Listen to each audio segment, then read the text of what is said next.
3 दिन से आप सब दूर दूर से चल कर के आकर के सत्संग में निमज्जन कर रहे हैं। और सत्संग वह तीर्थ है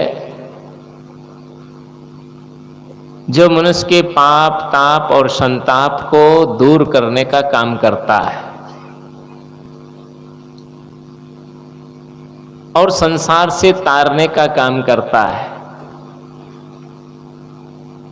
जीवन में कुछ समय निकाल करके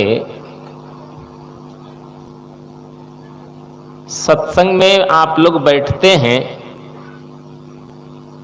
और जब तक आप सत्संग में बैठते हैं तब तक आपका मन भी स्वस्थ रहता है। आप तन की व्याधियां, उपाधियां और परेशानियों को भूल जाते हैं और जीवन में आपको आनंद और शांति की अनुभूति होती है। इसलिए सदगुरु कबीर साहब कहते हैं कि अपने जीवन में ज्ञान का प्रकाश सत्संग से ही मिलता है और जिस व्यक्ति के दिल में ज्ञान का प्रकाश होता है उसका आचरण अच्छे होते हैं, उसका मन भी ठीक होता है, उसकी बुद्धि भी शुद्ध होती है, उसके अंतःकरण में किसी प्रकार की कलुषित भावनाएं नहीं रहती और जीवन भी उसका विकसित होता है, पारिवारिक उन्नति और समाज में उसका नाम भी रोशन होता है। कुसंग से आदमी का पतन होता है, इसलिए कुसंग में कभी न बैठें। यहां पर बैठने से जीवन बिगड़ता है, पतन होता है और सत्संग से उत्थान होता है। सत्संग का मतलब ही होता है हम सत्य के निकट पहुंच रहे हैं। आप सभी जो है करीब करीब सत्य के निकट पहुंचे हुए लोग हैं। शरीर हमारा असत्य है और ये चेतना हमारी परम सत्य है। ये अच्छी तरह से सबको जान लेना चाहिए। शरीर मिला है इसलिए छूटेगा, आप ये बात याद रखिए। वैसे तो सब चीजें छूटने वाली है। आपको मैं प्राइवेट बात बता देता हूं, मकान छूटेगा, दुकान छूटेगी, फैक्ट्री छूटेगी, गाड़ी छूटेगी, बाड़ी छूटेगी और सारी चीजें छूटेगी। अंतिम में ये हमारा शरीर भी छूट जाने वाला है। जब छूटने वाला है तो हम इसको अपना माने ही क्यों? मानने से ही बंधन होता है।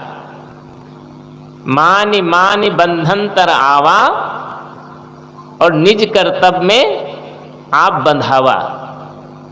मनुष्य मान मान करके ही सारे बंधन बनाता है। इसलिए सदगुरु कहते हैं कि मानंदी के बस पड़ा चेतन जीव स्वतंत्र। ये चेतना स्वतंत्र है, किंतु ये मानंदी के बस हो जाने के कारण ही बंधनों से जकड़ा हुआ है।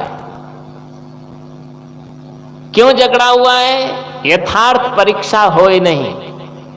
जब तक उसको यथार्थ परीक्षा नहीं होती, यथार्थ ज्ञान नहीं होता है, कब तक? बिन गुरु पारख मंत्र। जब तक कोई पारखी सदगुरु से मुलाकात नहीं होती है और उनका पारख मंत्र नहीं मिल जाता है, तब तक वो बंधन से मुक्ति की ओर नहीं आगे बढ़ पाता है। जीवन में यह अच्छी तरह से आप समझ लें कि बंधन हम बनाते हैं और बंधन मिटाने की ताकत भी हमारे पास ही है। जैसे आपने कहीं मकड़ी को देखा होगा, क्या बोलते हैं यहां मकड़ी को? है? क्या बोला? हाँ, तो जैसे मकड़ी होती है और मकड़ी जो है तो अपना जाला स्वयं बनती, अपना घर बनाती, और घर बनाते बनाते बनाते अंतिम में उसी में बंद हो जाती है। उसने दुनिया बसाई खुशी के लिए, पर दुखों का समंदर उमड़ता रहा। उसने जो है तो अपना घर बनाती अपनी खुशी के लिए, लेकिन वही घर उसके लिए सेंट्रल जेल हो जाता है, मौत का कारण बन जाता है। अगर वह मकड़ी वहां छटपटाती है और अपनी स्वभाव को, अपनी वृत्ति को अगर बदल दे, तो उस धागे को वापस जो है तो लपेट करके वो निकल करके स्वतंत्र भी हो सकती है और बंधन से मुक्ति को भी प्राप्त कर सकती है।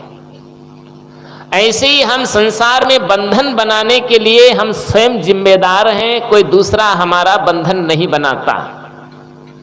इसलिए कबीर साहब कहते हैं, आप जियत लख आप ठोर कर, मुए कहां घर तेरा, बंदे कर ले आप निवेरा। ये निवेरा करने का अवसर है, और वो जो है तो आप इसमें अनासक्त होकर के स्वस्थ चित्त से सारे बंधनों को तोड़ करके और आप सत्य में, चेतना में, आत्मा में स्थित हो सकते हैं, जिसको लोग साहेब भी कहते हैं, राम कहते हैं, कृष्ण कहते हैं, भगवान कहते हैं, क्या क्या सब कहते हैं। कबीर साहब कहते हैं कि तेरा राम तेरे पास है, कहीं बाहर नहीं है। जिस भगवान को लोग ऊपर ढूंढते हैं, पूरब और पश्चिम में तलाशते हैं, दक्षिण और उत्तर में खोज करते हैं, मंदिर मस्जिद गिरजा घर में तलाशते हैं, तीर्थ व्रत पूजा पाठ करते हैं, लेकिन वहां किसी को वो भगवान नहीं मिल पाता है। भगवान कहाँ है? भगवान तो सबके दिलों में बैठा है। वैसे तो दुनिया के लोगों के मन में ये भाव समा गया है कि कबीर पंथी लोग भगवान को नहीं मानते। ये बिल्कुल झूठी बात है, बकवास है। एक बार मैं निकल के जा रहा था प्रवचन करके, तो एक आदमी मिला, उसने कहा, मैंने सुना है कि आप भगवान कौन से पंथ को मानते हैं? मैंने कहा वैसे तो हमको लोग कबीर पंथी कहते हैं। तो बोला कबीर तो भगवान को नहीं मानते थे। मैंने कहा कबीर ने भगवान को नहीं माना तो क्या शैतान को मानते थे? इतना ही लोगों को समझ नहीं, वो भगवान को मानते ही नहीं थे, वो जानते थे। आप पहले किसी भी चीज को जानिए और उसके बाद मानिए। पहले मानिए मत, पहले उसको जानिए, उसकी वास्तविकता को परख करिए, उसके बाद ही हमको मानना चाहिए। तुलसी ने भी मानस में कहा, संत तुलसीदास जी क्या कहते हैं कि जाने बिनन होए प्रतीति, और बिन प्रतीत होए नहीं प्रीति। जिसको आप जानते ही नहीं हैं तो उसको आप कैसे मान लेते हैं? इसलिए पहले आप असली और नकली को जानें, सांच और झूठ की परख करें, बंधन और मुक्ति का चिंतन करें, और वास्तविकता को जब आप पहचानेंगे तब जाकर के आपको बात समझ में आएगी। वो कहते हैं कि लोग कहते हैं कि आप भगवान को नहीं मानते। मैंने कहा कैसे नहीं मानते? तो दूसरा उसके साथ में एक व्यक्ति और था, वो कहता है कि मैंने सुना है कि आप कबीर पंथी लोग तो मनुष्य को ही भगवान मानते। तो मैंने कहा इसमें आपको क्या तकलीफ आ गई? जब गोबर में भगवान दिखाई देता है, जब मिट्टी में तुम्हें भगवान दिखाई देता है, जब कंकर में शंकर दिखाई देता है, और जब तुमको कछुए में भगवान दिखाई देता है, जब मछली में भगवान दिखाई देता है, तो मनुष्य में तो भगवान बिल्कुल साफ साफ दिखाई दे रहा है। और जितने भी भगवान हुए, भगवतियां हुई हैं, तो कौन वो क्या पत्थर के दे? किसके दे? मनुष्य जो है तो अपनी वास्तविकता को नहीं समझ पाता है। जब आप वास्तविकता समझ जाएंगे तो आपके दिल की किवाड़ें खुल जाएगी, आपके ज्ञान के चक्षु खुलेंगे, तो आपको वास्तविकता का पता लगेगा। आप असली को समझें और नकली से बचने का उपाय करें। मनुष्य कितना चालाक होता है, जब आदमी को दूध चाहिए तो असली गैया चाहिए कि नहीं चाहिए? जब दूध चाहिए तो असली गैया पालता है, और जब उसको शिक्षा चाहिए अपने बच्चों के लिए तो असली मास्टर के पास कोचिंग भेजता है। जब शिक्षा चाहिए तो असली मास्टर के पास जाता है, और जब चिकित्सा चाहिए तो असली डॉक्टर चाहिए। जब आपको दूध चाहिए तो असली गैया चाहिए, जब आपको शिक्षा चाहिए तो असली मास्टर चाहिए, जब आपको स्वास्थ्य चाहिए तो असली डॉक्टर चाहिए, और जब आपको शांति और आनंद चाहिए तो आप नकली भगवान से ही काम चलाना चाहते हैं। तो नकली से काम नहीं चलेगा, आपको असली की तरफ आना पड़ेगा। इसलिए ऋषियों ने कहा असतो मां सद्गमे, हमें असत्य से सत्य की ओर चलना है। लेकिन वो सत्य मिलेगा कैसे? तो दूसरा सूत्र देते हैं, तमसो मां ज्योतिर्गमे। जब आपका अंधकार दूर हो जाएगा, ज्ञान का प्रकाश आपके दिल में उदय होगा, तब जाकर के आप जो है तो सत्य को समझ पाएंगे। फिर तीसरा सूत्र देते हैं, और जब आपके अंदर ज्ञान का प्रकाश हो जाएगा तो मृत्युर्मा, फिर आप मृत्यु से अमरता को प्राप्त कर लेंगे। शरीर मरने वाला है, जलने वाला है, सड़ने वाला है, गलने वाला है, और एक दिन दो मुट्ठी राख में बदल जाने वाला है। लेकिन इस शरीर को संचालित करने वाला जो राम है, जो चेतना है, जो साहेब है, वो जो है तो कभी जलने सड़ने और गलने वाला नहीं है। जिस राम की तलाश आप पूरी दुनिया में करके आते हैं, वो राम तो आपके अंदर ही बैठा है।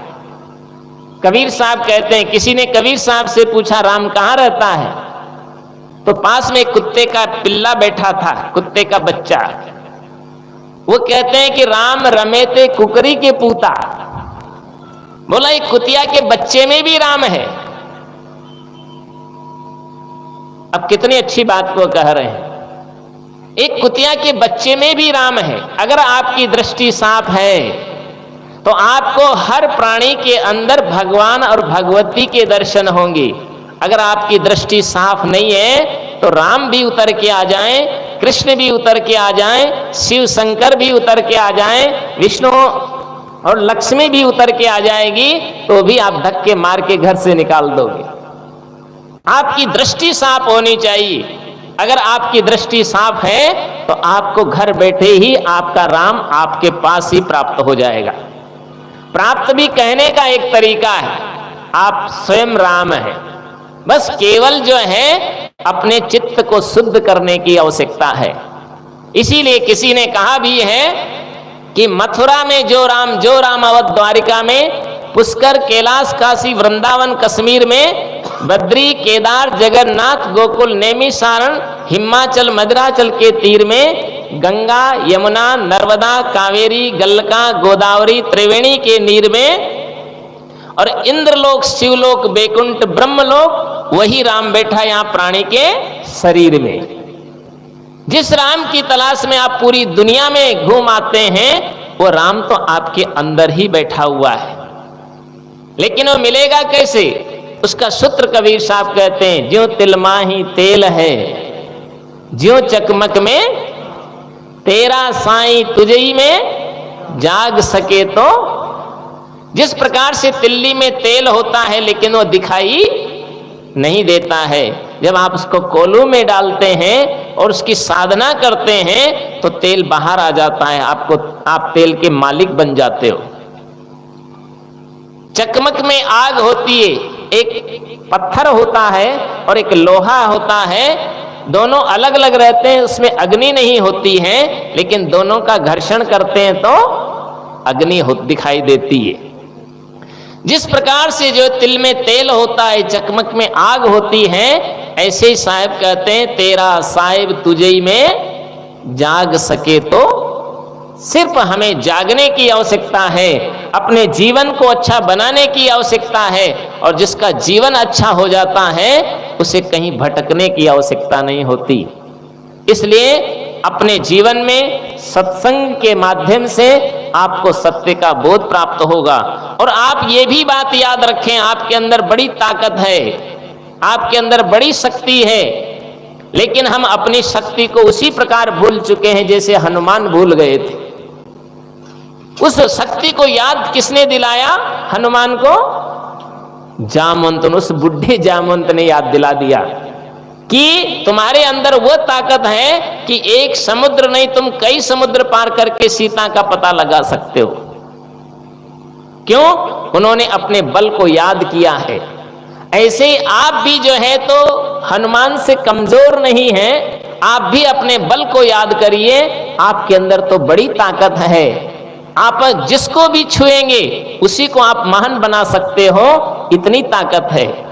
मैं तो लोगों को बारंबार कहता रहता हूं कि मनुष्य अगर लकड़ी को छू दे तो फर्नीचर तैयार कर देता है, लोहे को छू दे तो ट्रेन बनाकर चला देता है, इस्पात को छू दे तो प्लेन बनाकर उड़ा देता है, और एक अनगढ़ पत्थर को छू दे तो हनुमान बना के पूजा देता है, भगवान बना के भी पूजा देता है।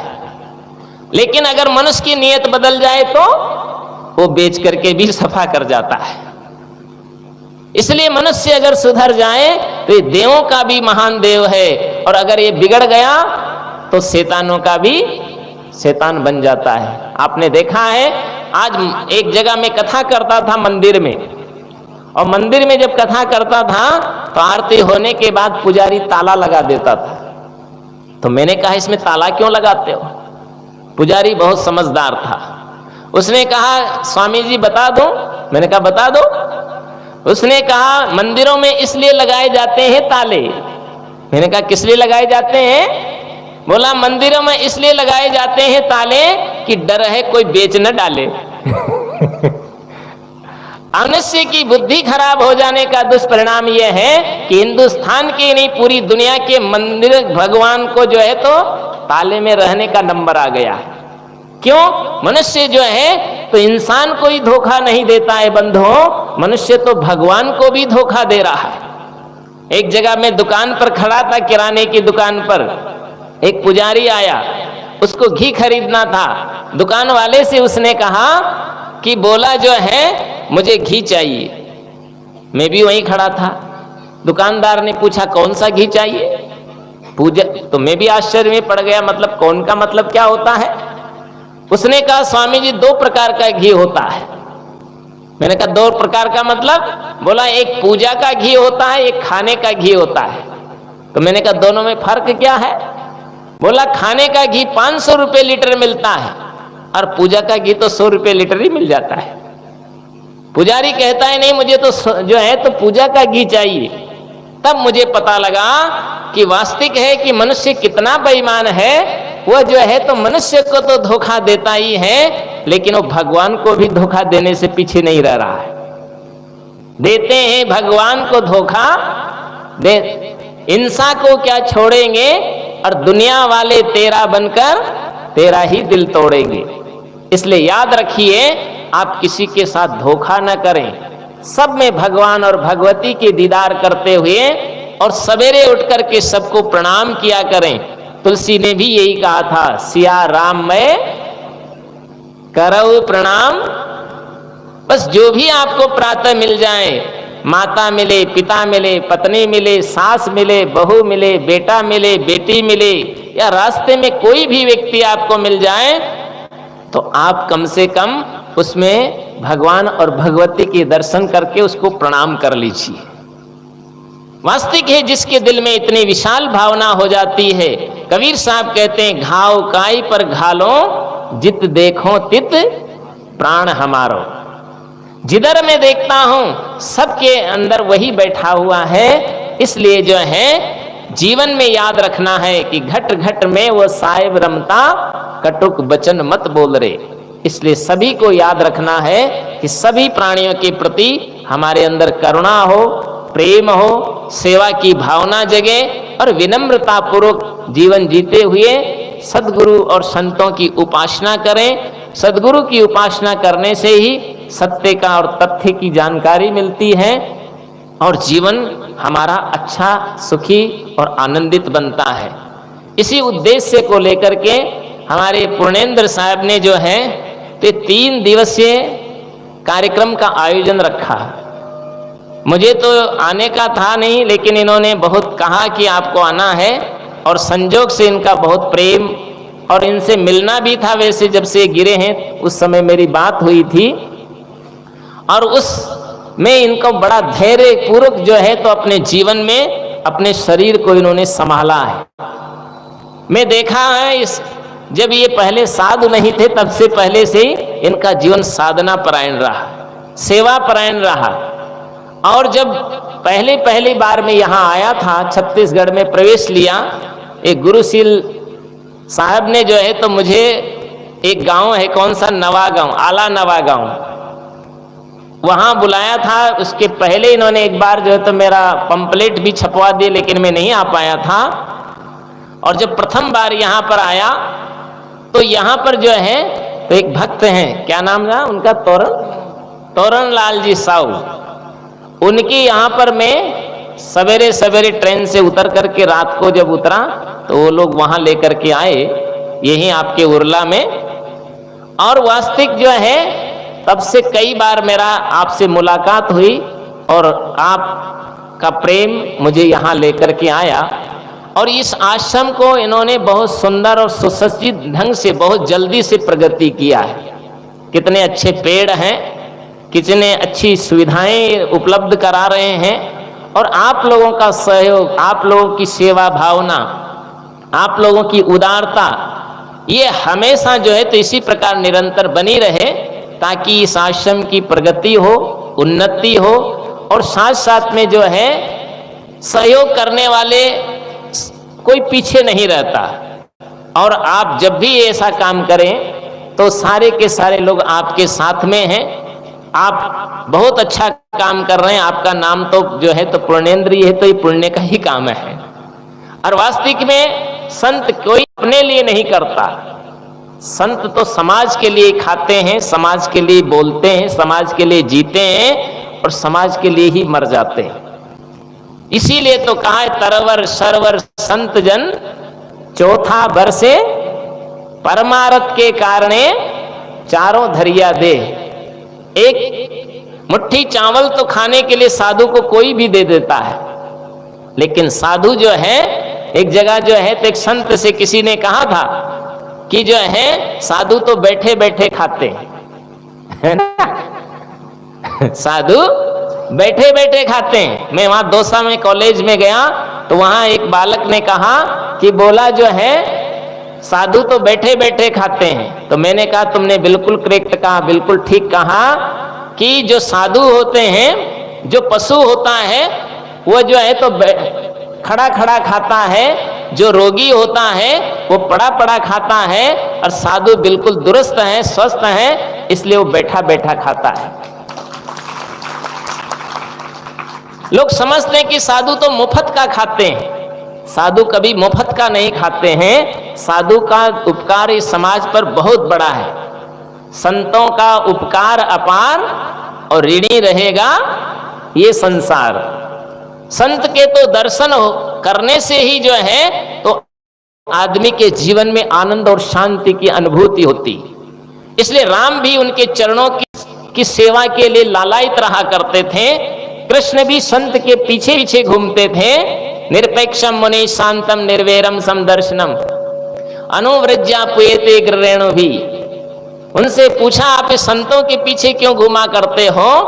तो कहते हैं जो निरपेक्ष है, जो मननशील है, शांत है, और जो निर्वैरी और समदर्शी संत हैं, उनके पीछे मैं इसलिए घुमा करता हूं कि उनके चरणों की धूली मेरे अंगों पर पड़ जाए तो मैं भी पावन हो जाऊं। कृष्ण भी जिनकी जो है चरणों की धूली चाहते हैं, तो संत के दीदार आप लोगों को मिल रहा है। आप बड़े सौभाग्यशाली हैं जो यहाँ पर संत का ही प्रकट होता है। छत्तीसगढ़ को तो मैं बहुत बहुत धन्यवाद देता हूं। सबसे ज्यादा संत और साधियां यहाँ आपके यहाँ पाई जाती है। आप लोग बड़े पुण्यशाली हैं। मैं तो लोगों को कहता भी रहता हूं, और यहाँ की कहावत भी बहुत अच्छी की, छत्तीसगढ़िया और सबसे बढ़िया। आप लोगों का प्रेम, आप लोगों की सेवा भावना, आप लोगों की उदारता, आप लोगों की विनम्रता, आप लोगों की जो है तो प्रेम कितना अच्छा है, वो देख करके मन खुश रहता है और बार बार आने का मन भी करता रहता है। आप लोग भी कभी राजस्थान आइए। राजस्थान में कोटा एक नगरी है जिसको आप सब जानते हैं, वो शिक्षा का हब माना जाता है। आप लोग भी समय निकाल करके कभी राजस्थान भ्रमण के लिए आइए। मैं आप सभी को आमंत्रित करता हूं, जब भी आपकी इच्छा हो तब आएं। और राजस्थान भी एक जो है तो वीरों का प्रदेश रहा है। सती साध्या मीरा जैसी वहां पर पैदा हुई है, महाराणा प्रताप जैसे बलिदानी हुए हैं, और भी तमाम सारे संत और बड़े बड़े, और सबसे एक तीर्थ भी वहां पाया जाता है, पुष्कर। कहने का मतलब यह है आप लोग जो हैं समय से आप लोग भी आए। मैं ज्यादा बातें नहीं करते हुए अपनी बात को यहीं विराम देना चाहूंगा। और पूर्णेंद्र साहब और इनके समिति के जितने भी पदाधिकारी गण हैं, आप लोगों ने बहुत सुंदर तरीके से इस आयोजन को संजोया है और ये संपूर्णता की ओर है। निरंतर इस आश्रम की प्रगति हो, उन्नति हो और आगे बढ़े। आप सब लोग काफी देर से यहाँ बैठे हैं, 3 दिन से संतों के विचारों को आप लोगों ने सुना है। आप लोगों ने अपना समय भी दान दिया है, अर्थ भी दान दिया है और साथ साथ में सेवाएं भी की हैं। इसके लिए मैं आप सभी के लिए मंगल कामनाएं करता हूं। आप सबकी प्रगति हो, उन्नति हो और आगे बढ़ें। इन्हीं शुभकामनाओं के साथ मैं अपनी वाणी को विराम देता हूं। स्वस्थ तन हो, स्वस्थ मन हो, स्वस्थ रहे भावना और मस्त जीवन आपका हो, यही शुभकामना, यही शुभकामना।